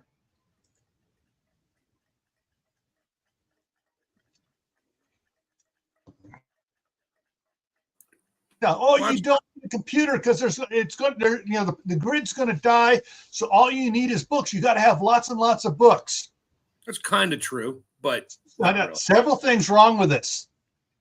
The ones that are usually saying this are the same ones that are saying you need to bug out to the wilderness. And I'm like, wait a minute. You want me to carry 150 pounds of books on my back when I bug out? Wait a minute. just because the power grid goes down doesn't mean that my solar panel won't be able to charge up my laptop and keep my laptop working, and where I can still use all that information on my laptop, and then I can print off what I need with my printer. But I won't have Google. That's why I have several of these multi-terabyte external drives full of information to be ready to be printed when I need it, including how to build a gasifier and how to build a water wheel and stuff like that. But Google, I want to have my Google. Sorry, I had to go there a couple times. Actually, I have a computer that is packed away. That is a Windows 98.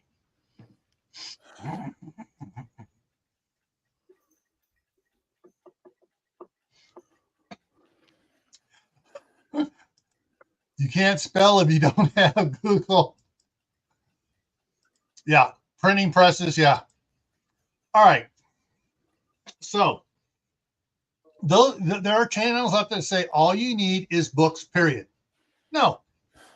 What's this saying? One is none, two is one, four is more.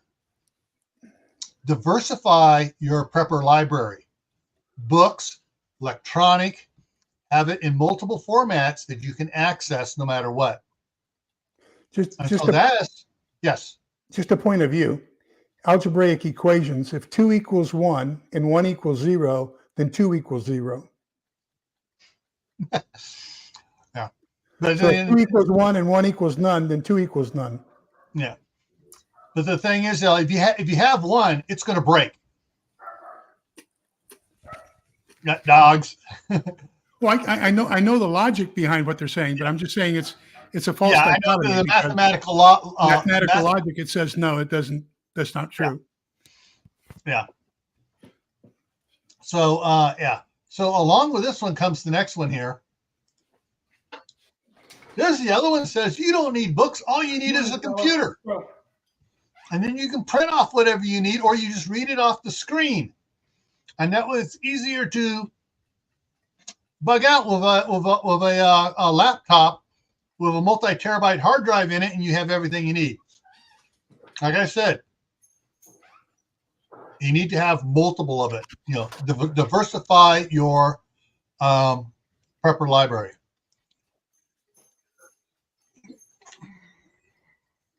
All right, I'll read this and then I'll clarify it. You'll have plenty of time to do things when you don't have to go to work anymore. There are channels out there that are saying, once the collapse happens, you'll have plenty of free time on your hands because you're not going to work for 8 hours. You're not commuting for 2 hours a day. Girls. And it's like, well, you're not driving to work there, but you're working at home, gardening, raising animals. You are going to be so friggin' busy. The only time you're not doing stuff is when you're sleeping. Exactly. It's like a 20-hour day doing all that stuff. Instead of buying board games, buy tools. Because when you come in the evening, you want to eat and go to bed. You're going to be so tired that you won't have time to play a board game. I can guarantee you that. And even here with where I am here in Idaho, we got snow. Hey, I get snowed in. I thought I was going to be doing a lot of riding in the wintertime. Hey, Steve. Hey, Steve. So I thought I was going to be doing a lot of riding in the wintertime up here because, hey, I'm not gardening because there's snow on the ground. All this stuff's going on. I am still busy. I'm out there shoveling snow, or I'm using a tractor to move snow. I'm doing projects all the time. I'm busy. I'm doing an indoor garden. So, I'm retired, so I don't have to go to work anymore. I'm friggin' busier now than I was when I was working. Yeah, I only work part-time, and the days that I don't go to work, it seems like I'm more busy doing this, that, and the other at home. Yeah. So, those that are saying you'll have plenty of time to do things when you don't have to go to work anymore and the society has collapsed. No, you're going to be busy surviving. There's plenty of time to sleep when you're dead too. So, yeah. I think this is the last. Oh, wait a minute. I think I got one more here. Okay, what sort of lies have you heard being populated out there that are going to get people hurt or killed? Hey, Belt Loop. So let's go ahead and put us across the bottom there. And let me take off the banner. There we go. So guys, what sort of lies have you been told or heard people telling other people about prepping that is a total fallacy? All of the above. Yeah, all of the above. Everything that you've put in there. Yeah, it's ridiculous. But the thing with most of the people that are going to tell you something that's not truthful, they're either repeating something they heard from somebody else, and that person's usually saying it in a manner that will gain them something. Either their ego gets stroked or monetary gain or whatever, right? Yeah. I swear I was eating as fast as I could because when you started talking about no problem. Stuff, I used to write those plans. They exist. I have read all the continuation of government plans. I was a good little government employee. The government is going to survive. It just is. They have so many plans. They have so much stuff stashed. Just where I was at, we could go a month without anybody coming to help us. Now, would it get odd and bizarre? Yeah, probably.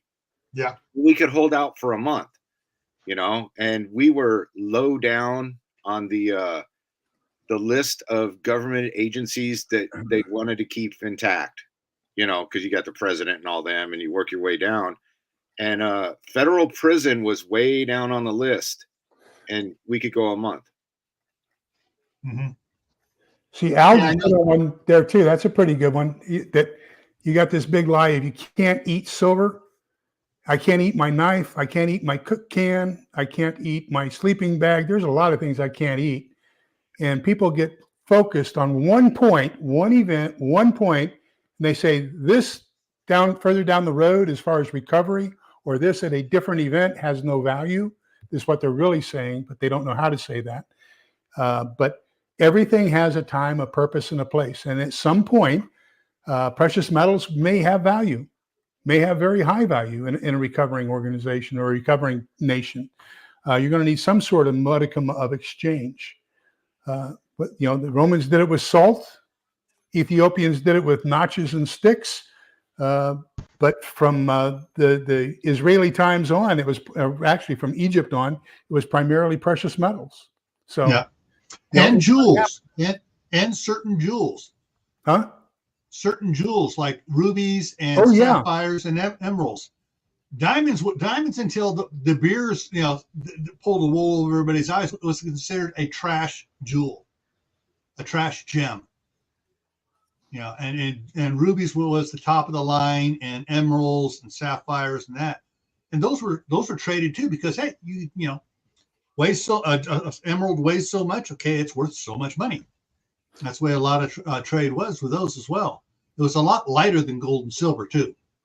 Well, what I would say is, remember that in a barter or in an exchange, it only has the value that you give it. And the person only gives the value to what you have to give them is what they want to give it. So it's a mutual agreement. So why would you automatically take something off the table that somebody might want? Mm-hmm. Leave all your options open. Yeah. So, I just noticed that some of the ones over here, use cigarettes and alcohol for trades. That's going to bring the wrong traders to your door. Yeah. I like the other one that Tammy put up there, the 150-pound bug out bag. Oh, there it is. Yeah. Anyone can carry a 150 bug out bag. I'm sorry, not everyone is like Dan Daly of the United States Marine Corps, the most gangster Marine ever. Right, Steve? Yes, sir. Yeah.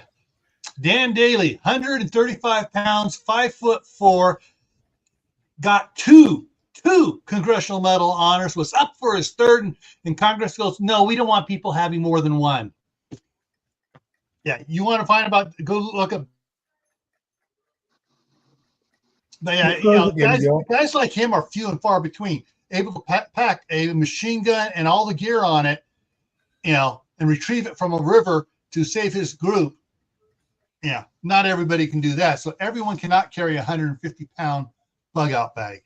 Heck, most people can't carry a 50-pound bug out bag. I think the problem with a lot of these misconceptions is, and I used to do it too, right? People get into the preparedness mindset or whatever, and they come at it from an angle. So just because you popped her up there, Rebel Canners, she knows how to can stuff, right? So she's going to come at it from that angle.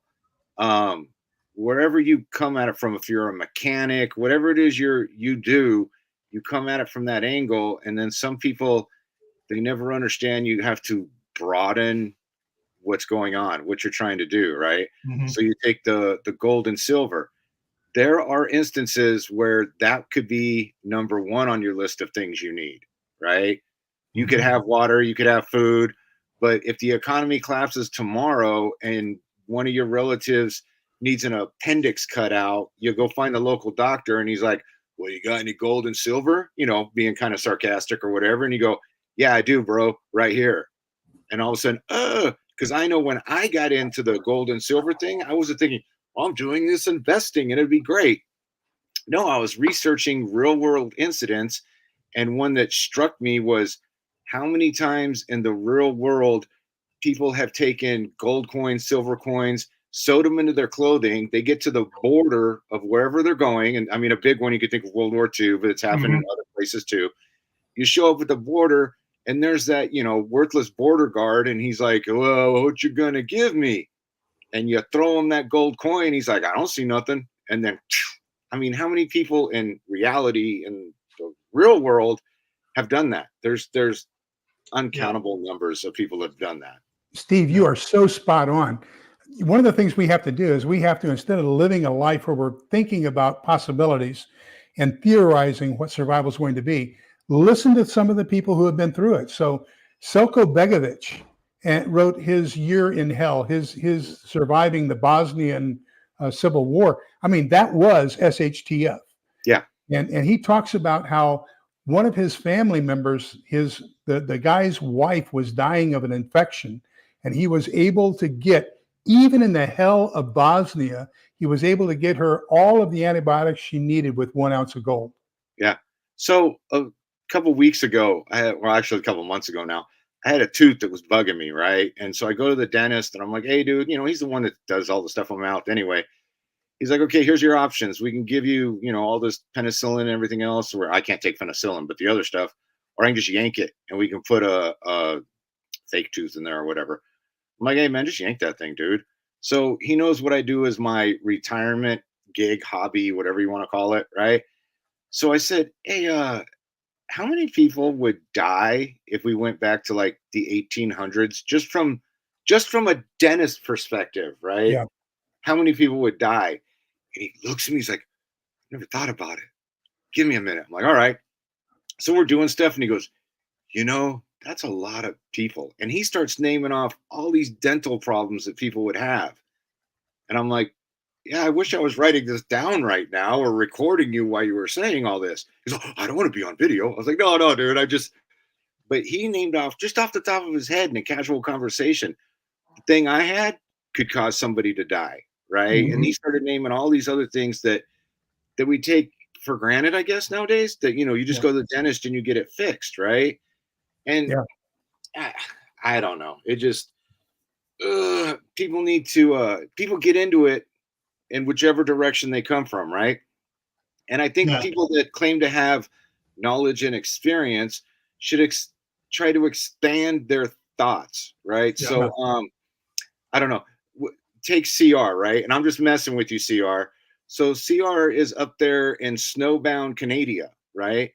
So we bring him down to Southern California. And one thing I'm going to have to teach CR to broaden his perspective is sunscreen. Yeah. Well, I don't have sunscreen in my bag. I'll never need it. Well, when you throw that 150-pound bag on your back and you got the 3 weeks of no snow in Canada and that sunlight's coming down and all of a sudden he's sunburned and now he can't carry nothing because, he's got sunburn. It's making, where I got sunscreen in my bag because it's just that simple idea, right? That simple little subject right there and can expand it. I know like me and a couple other fellas, to include Gil and stuff, we'll say, hey, get your finances in order. Wouldn't that be step one? Because that covers job loss, medical emergency. You got to pay all these bills. And I know that's kind of real life and not fantasy. And I had to have a long talk with some people about 2 years ago. And they told me, hey, Steve, people don't come on YouTube for information. They come on YouTube to feed their fantasy. Yeah. I was like, boom. I don't think or entertainment. Yeah. You have like 5% that want information, and then all the rest of them are varying degrees of fantasy, of see stuff funny, entertainment. There are there's, like I said, just a small amount that are interested in information. Yeah, that's how come our channels are so small. That's how we don't have 200,000 subscribers. Who are you talking to? I think I have the smallest YouTube channel ever. But anyway, now the guy right next to you does down there. Mark Magic Acres. Yeah, I got 2 channels and no videos. How's that? Oh well, okay, that really doesn't count. Jeez. But I do have subscribers. A lot of my friends, family, they're like, "Come on, put something on." Gil and I talked last night for a while, and yeah, I got to get something rolling here. But it's good stuff. But I enjoy watching to learn, not watching to fantasize. Yeah. Well, and I know a reason I have issues is because I butt heads with these fools because I will tell them they are full of in a heartbeat. So, one thing for sure is the Dunning-Kruger effect runs rampant on YouTube. So people who know nothing about a subject at all, have never really formally studied it, are experts in it. And people who are experts in it say, well, I don't know. We need to do some more research. Yeah. And, it's funny how the more you learn about something, the more you want to learn about it. And the less you know about something, the more expert you feel in it. Kind of ignorance is bliss. Yeah. And that's and I offend people when I say it like this, but that's a maturity level. You have to understand, or an intellect level. You have to understand what you don't understand, if that makes sense. Yeah. And people can't, like, you're never gonna, when you guys were talking about generators and all that, I just go, I ain't got a clue, I have a clue about generators or how all that works. I have a little bit? Yeah, but not enough to join the conversation. Right. You're not supposed to admit that. I have a generator in the shed, so I'm a generator expert. Just like I'm a snow expert, because 2 years ago we went to the snow for 3 days, so now I'm an expert on snow survival. Yeah. You have a shovel. Yeah. Yeah. Sorry. I've been teaching since emergency preparedness since 1971. And I wrote my first pamphlet on it. And the more I learn, the more I realize I need to know more. And after all these years, I still need to know more. I am learning so much more now from the homesteading community about gardening and stuff like that, even though I've done a little bit of gardening all my life. We had chickens and cows and pigs when I was growing up, but I never butchered the pigs. I know how to butcher the cow to get it to the clean, dress it and clean and get it to the butcher, but I don't know how to make steaks and everything else. There's more skills I need to know. I'm buying books, I'm reading up on it, I'm watching videos on how to do it. Now I need to go find someone that'll teach me how to do it. One of the butchers around here teach me how to do it there. So there's so much that, even with all my knowledge, I'm down here. I wish I was up here. Well, yeah, like I've been learning how to garden and Gil, you've seen it, that I'm learning how to garden. I just got like 2 pounds of potatoes and probably, 3 pounds of freaking carrots out yesterday, right? I'm like, woohoo! No, I will not survive the apocalypse on that, but I'm learning a skill, right? Mm-hmm.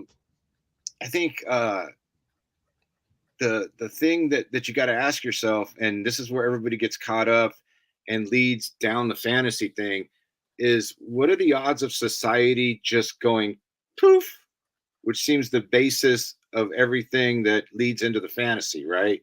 Yeah. You know, without rule of law, I can do what I want. All right. Well, like I said earlier, so can the asshole next door. You know, oh, wait, that screws my fantasy up. No, bud. Let's work within your fantasy thing then, right? And they don't like hearing of that. They don't, whatever, you know. But I think if folks took the time to say, okay, like you were saying earlier, right? And I know I'm kind of backpedaling the conversation, but I was eating and then the neighbor and all this other stuff, right? What's going to happen and what's real, man? You know, like I live in Southern California, and Gil, we have more than floods, fires. We have riot season too. All right, riot season. Winds. You have Santa Ana season.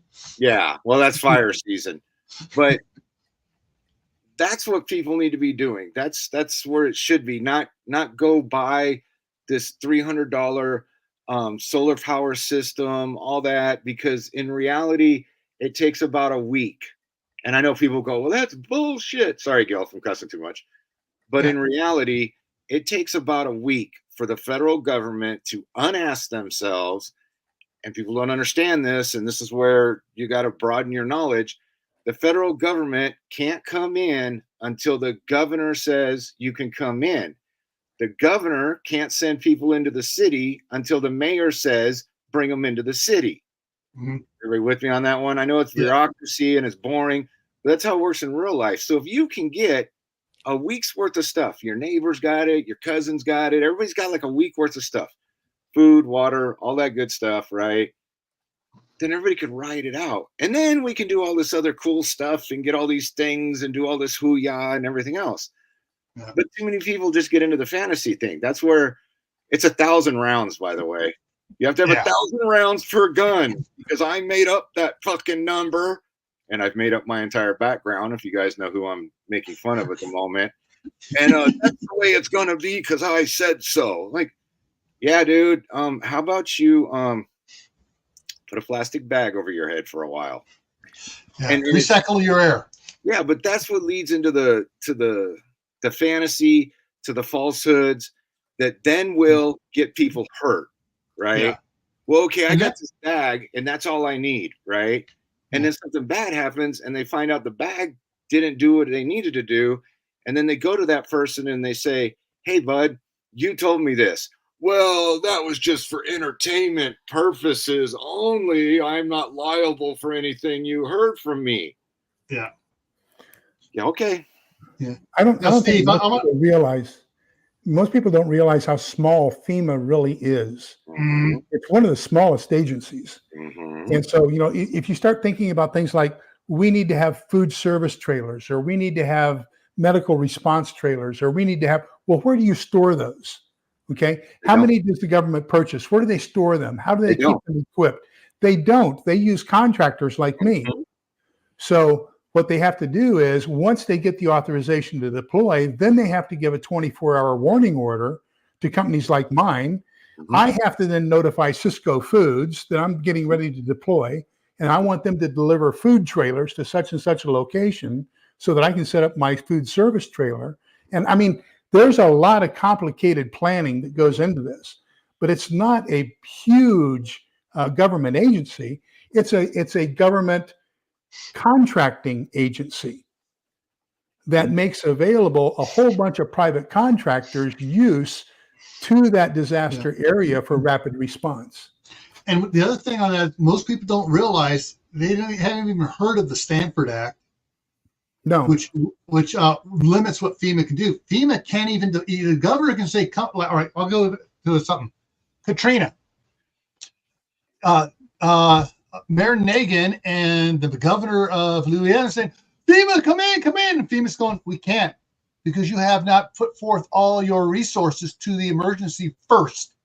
FEMA can't do squat until the cities have engaged all their resources, till the counties / parish have engaged all theirs, and the state has engaged all theirs. Then they'll come in and say, okay, we're here, we're bringing this, keep records of everything you're doing, and we'll reimburse you. But you have to engage everything first. And poor Brown, the guy in charge of FEMA during Katrina, didn't do the proper press. He said, hey, we can't do it until they do this. It's on them first. They need to do this. If he'd said that, he wouldn't have gotten fired. But he needed to say it, and he didn't. But see, that's the thing that annoys me of the YouTube experts. They should know that, right? FEMA has courses that civilians can take online to understand, because I'm an expert. I'm an expert on freaking survival and the apocalypse. And then I should know that, because what are we more likely going to be dealing with? Aliens or a hurricane or tornado? And then here comes the insurance companies. What is their place in it? Where do they fall in line? Where does FEMA fall in line?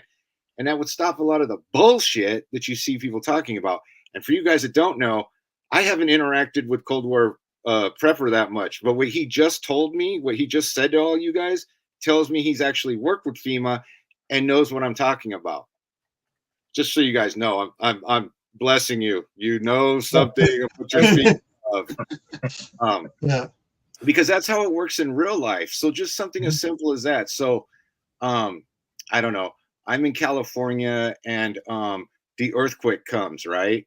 Yeah. I know what FEMA will do and won't do. I know what the little symbols on the side of a wall that they put when they check a building, what that means, right? I understand the difference between a task force and a strike team, right? So if I run across a strike team, I know I'm going to want to talk to the task force guy, not the strike team dude, right? So that's knowledge, and knowledge is power. And that would help me, right? Instead of, well, I got this, I don't know. I got this super dandy tool that everyone needs to survive the apocalypse. This is for cutting miniatures off the thing, but we all need this for the apocalypse. For $19.95 a month and 3 weekly installments, I'll sell it to you. You know, cut your way into a fence to steal all the stuff that FEMA has stored. There you go. Hey, and I've been doing this a lot, so I'm gonna do it here too. If somebody can give me the exact location of one of these mythical FEMA camps that are already set up, there's already streets, there's already tents, there's already prisons. Give me the barbed wire. It's got barbed wire around it.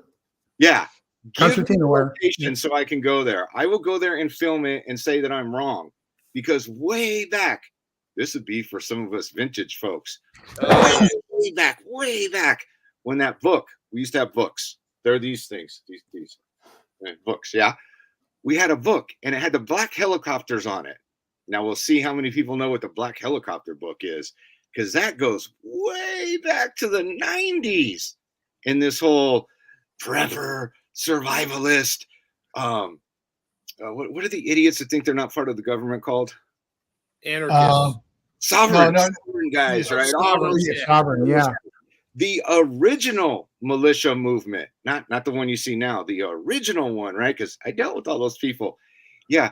So in that book, it had where these FEMA camps were. And one of them was supposedly located on Vandenberg Air Force Base. I said, well, that's interesting. That's 10 miles that way. Wait a minute. What is that building? Oh, shit. Yeah. So when I went to the air show, I took a picture of this building that was supposedly the FEMA camp. It was World War II Vietnam era barracks, right? That were dilapidated with the signs on the side that said, do not occupy because the whole place is going to fall down. It's crap, right? There was a chain link fence, a temporary chain link fence for parking for the air show. So what did they do? They snapped a picture with the chain link fence, the 2-story barracks, and then said, that's a FEMA camp. Yeah, so I was there for the air show. I took pictures all the way around. And then I went to work, and some of those guys that were for reals, that actually went to jail for their beliefs, not these fakes and frauds on YouTube. I said, hey, guys, here's the pictures. Boom, boom, boom, boom, boom. What's next? Because that ain't true. So the challenge is get a hold of me. Send me it. I'll go there. I don't care if it's even in Idaho. Who the fuck? You brought up a very valid point, and that is the FEMA training. So number one, they do have some fantastic nuclear training. So get on there. You can discover nuclear training, biological, everything else. Number two, your local community most likely has a CERT program, and CERT is run by FEMA. So CERT is the Community Emergency Response Team, and that's what Steve was talking about with the circle and the plus sign on the inside and dividing each sector, what that means. But you learn that when you go to CERT training. The third thing is I have discovered that there are, great, way to go, Gil. So the third thing is I should go get my helmet. I got my sign over here on my backboard for my video. Yeah. Anyhow, the third one is, I forget. Oh, I have found FEMA camps or depots, okay? But the FEMA depot, the only, yay, mine's green. Mine's green with white lettering. I had white, my assistants had yellow, and everybody else had green. Yeah, I was in charge of the program. I'm an underling. But anyhow, FEMA does have some distribution centers, and what they keep in them are antibiotics, okay? And then you have to go through pod training, which is point of dispensation. And when you go through the pod training, then if you have any kind of an outbreak, then one of the 5 regional dispensation centers will send the antibiotics to the local community that needs it. And then CERT will be the point of dispensation where you walk through. We have a what do you call it? A net diagram. Ask these questions, yes or no. And then by the way the person answers the questions, it depends upon what antibiotic and what dosage you give them. But that's the only case I know of where FEMA has an established depot of supplies is antibiotics. And FEMA's not the only one. Hang on, let me get my thing. I'm going to go get this back up. There we go. Now I got that back up. So from Homeland Security, we had every agency in Homeland Security setting up depots as well for their employees and family members. So San Francisco Airport had one for TSA. Oakland Airport had one for TSA. San Jose had one for TSA. USGS had one, even though they weren't under us. ICE had one in San Francisco. Customs Border Protection had one in Oakland. And so they all had them. They had 5 people that had to go through the pod training, and they were to set up their own. And then they trained other people in their little group so they could set up and distribute to their employees. Right.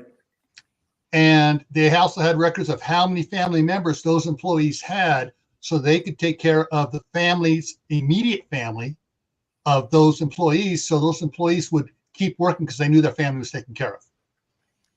And so, the distributions, the points of distribution was set up for where they could do it, and there was a whole bunch of other training that went on afterwards that they had to go to for the incident command, introduction to incident command, incident. So ICS 100, 200, 300. They had to take those. I hate those. I actually took 400 and LS 165, and I can't remember now the module to teach it. That was a headache. So the question I asked was all the forms we had to fill out, who was going to issue them to us? And they said you're supposed to print those out ahead of time. Mm-hmm. Yeah. We actually told the everybody in the San Francisco Bay Area there, when I was there doing my thing, was, all right, get an extra 2 laptops, get 2 extra printers, and 5 cases of printer paper for each printer. And just keep that in there. And the printers were to be laser printers because that ink keeps forever. And so, it took them about 2 years to get everybody to budget it and move their budgeting around, or as the fat electrician likes to say, strategically locate equipment or to alternative locations. Steal. I didn't mean to guide the whole conversation that way. I just thought it was a good example of what doesn't happen in YouTube land, right? Yeah. So, the three of us, we like shooting bows. So we'll just sit around all day and talk about how we have to have bows because we can hunt, we can defend ourselves, we can shoot long range, we could trade arrowheads and blah, blah, blah. It's like, okay, that's great, man. But like how you guys were talking about shooting quail or whatever, right? Okay, that's one aspect, but you've got to be able to have more aspects, because if you don't have options in life and all you do is grow potatoes and you live in Ireland and then there's a famine and then, oh, never mind. Sorry. Exactly. Exactly. Yeah. Sorry. I'm afraid people are going to be shooting each other instead of the deer out in the field. Hey, have you guys seen 90% of Haiti? the people who go out there to hunt have never hunted before in their life and don't know what they're shooting at.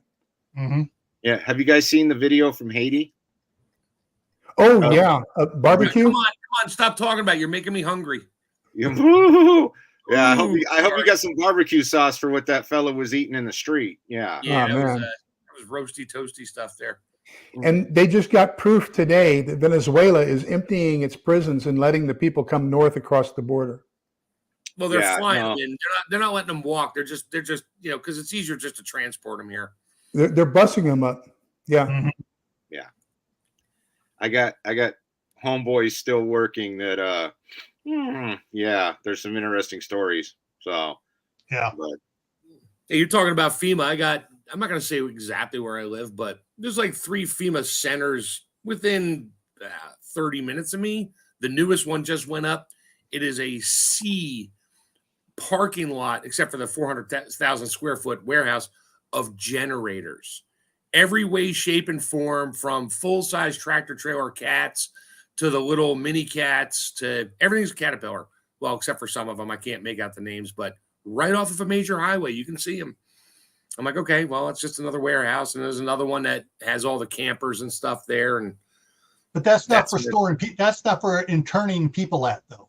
No. Well, I mean, I guess you could in the campers at the one, but the other one, I mean, maybe they need the generators to keep the power on for the people in that 400 square foot building with 85 garage doors on it. Did you notice if it had any interrogation rods with it? And interrogation rods are simple little silver sticks that have wires that you attach to the generator. You touch them to people to get them to tell the truth. I can't see it doing 70 miles an hour going past them, but there are a lot of cameras. So they're going to watch everything, that you're interrogating out in the parking lot.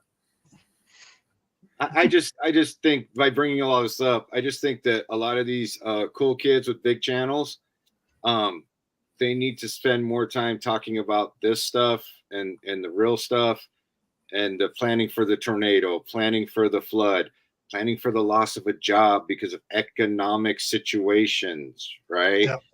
There's no emphasis on that. I could sit down with these guys and I could have these, well, let me pull my schlong out and see whose schlong's bigger than whose schlong, and I got this gun and I got that, and I don't do that. I come from the military and law enforcement, and I can sit here and talk to these guys all day long if they wanted to, but that doesn't help regular folk. Yeah.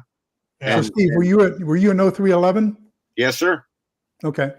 And what were you? Because there's only a reason you asked it like that. I supported you. I mean, the 0311s and 11 Bravos are what everything is built around. And I was a 98 Bravo. Oh, Army. Never mind. 98 Bravo. Russians, yeah. Oh, that's cool. Here it goes. Here it goes. All right. I won't go there.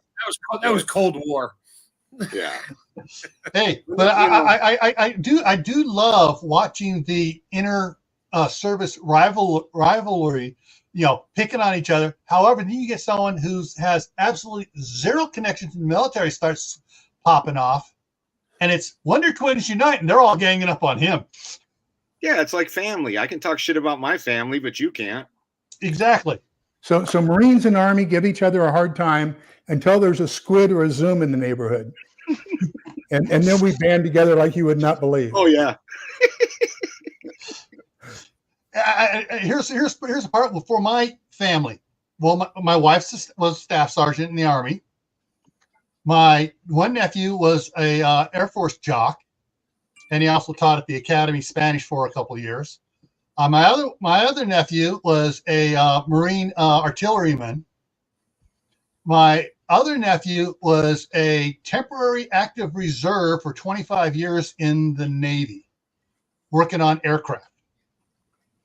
So he was assigned to a reserve unit of aircraft, but he was active full time because there were 5 of them that were active full time to make sure everything was up. Anyways, and so I just love getting them together, and then I like poking each other. You know, what was that joke you told me about him? And then I just get to sit back and watch and just listen. So when I was a staff sergeant, I took intermediate Russian at DLI, and I had 3 Marine staff sergeants in my class. And we all graduated. They went off to wherever they went, and I went off to Field Station Augsburg in Germany. And I came back from a mid. So mids, I worked from 11 p.m. to 7 a.m. Came back from a mid and went to my barracks room, and it was, NCO quarters. And I opened the door, and there was Danny Wells, the staff sergeant Marine from my intermediate Russian class. He had my bottle of scotch, and it was half empty. I said, "What in the heck are you doing?" He says, "Hi, I'm your TAD for 3 months. I'm your new roommate. Thanks for the scotch."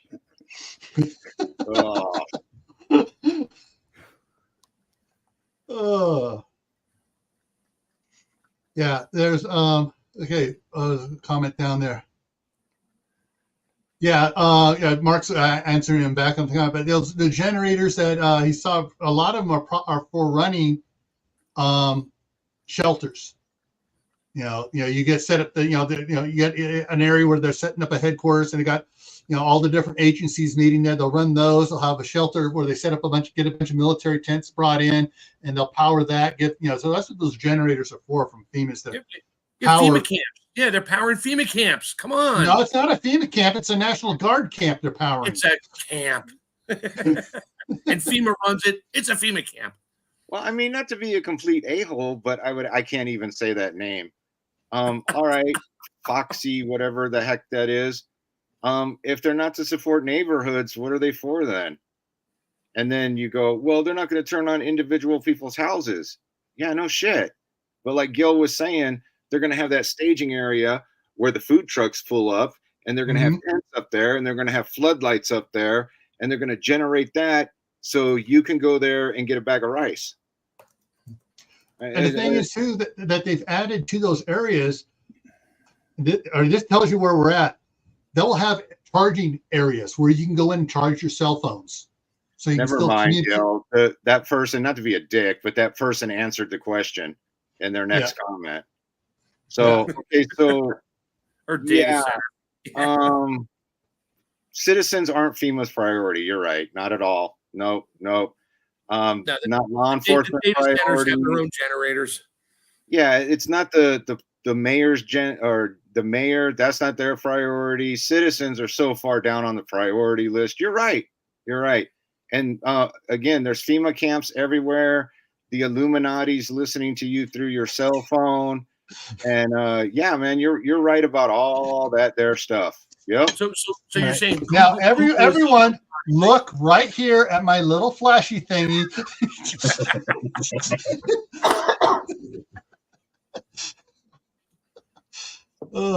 You will forget everything we just told you. It's 11 o'clock Central, and it's way past bedtime for 72-year-olds. Yeah. So, I think I'm going to give it a thanks for the discussion, Steve. It was great to finally chat with you, and hope we can do it again here shortly. Gil, thank you, sir. We've been at this now for 3 hours. He was on mine for an hour this evening, and now I'm on his for 2 hours this evening. So, thanks, everybody. Have a great evening, and please do me a favor, stay safe, and remember, it's not what you know that gets you in trouble. It's what you think you know that just isn't so. Exactly. All right. And if anybody is in Southern California and you don't own a firearm yet and you're going to get one, see this guy down here for training. Thanks, Gil. Hey, you're a trainer. It's good. They need to go to you. They need to learn how to do things right. Anybody in Florida? Somebody asked me about training in Florida, and I got to asking people that, I'd actually put my name on, and I could not find anybody that's in Florida right now. So yeah, the only ones I know is that like this in near Las Vegas and down near Phoenix are the only other ones I know about. Yeah. And those are those bigger ones, Yeah. But I'm lucky here in Idaho. The Guns and Gear in Idaho Falls puts on classes free for anybody that buys a new weapon there. That's cool. Yeah. All right. Before we wrap this up, I want to thank everyone in the side chat that came in, was making comments. Sorry, I didn't get to all the comments I should have. I want to thank Steve, Lewis, Mark, and Lee for coming up here and sharing their knowledge with you. And I still got to watch. I got to watch yesterday's mornings. I was busy. I didn't able to make it in here, so I got to watch the replay. Steve, I'm going to wait till the comments pop up so I can watch the replays. Monday mornings, Steve, it's at 9 Pacific time. You fire up. The only time that matters. West Coast time. Yeah, 9 o'clock Pacific. Figure out your time zone from there. He does 2 hours on there for the Island of Misfit Toys. And of course for me, so tomorrow night, nothing for me. Thursday night is the Midnight Ride at 10 o'clock Eastern, 7 Pacific. That's just open chat stuff. Guys can come up and we'll talk about stuff. Friday on my other channel, Camp Patton Family Compound, is it's going to be a unique one. It's Ides of March, because it's the Ides of March, and we're going to talk things about history. And I'm going to bring up some videos that we're going to look at from the Fat Electrician. And this guy loves the Marine Corps. He goes, if ever you're in a bar on the Marine Corps birthday, offer to buy a round, and they'll be your friends for life. The Saturday, back here on Gray Man Prepping, we're going to talk about cooking, about power or gas, and firewood's wet. What are you going to cook in an emergency? It's downpouring rain, and you're in a poop situation. Monday on Camp Patton Family Compound with Tammy and Mark down there, Chef Tech. The topic is we're going to talk about canning hot dogs and sausages and kielbasa and all those nice round, meaty, flavorful things, to can them in jars to make them last longer. And then next Tuesday, how a worldwide famine would affect you. I got my freeze-dried food. I'm good. Yeah, you got freeze-dried food. You're good. I got a cookbook from Haiti. I'm good. I gotta make a meme on that one. Tammy's gonna love me for that. Yeah. The Haitian cookbook. The new Haitian cookbook. Anyway, sorry. I go on all night about are they serving long pork too? Oh, yeah. That's what I was afraid of. Oh, in that case, Mark, you're going to need to create the Donner Party cookbook, and scratch the thing out and put the new Haiti cookbook. Yeah, that's it. Yeah. The Donner Party Haitian cookbook. That's it. I like that. All righty. All right, folks. Thank you everybody for coming up here. Everyone, thank you for coming on. Just a couple things to remind you. Stay happy no matter what life throws at you. Stay safe. Don't go out and do anything foolish. Keep adding to your preps. Water, food, medicine, clothing. Learn a new skill. And if you can, grow something indoors. Get one of those little arrow gardens and grow some herbs or lettuce indoors. All right, grow something. All right, see y'all later. Have a good night. See you go.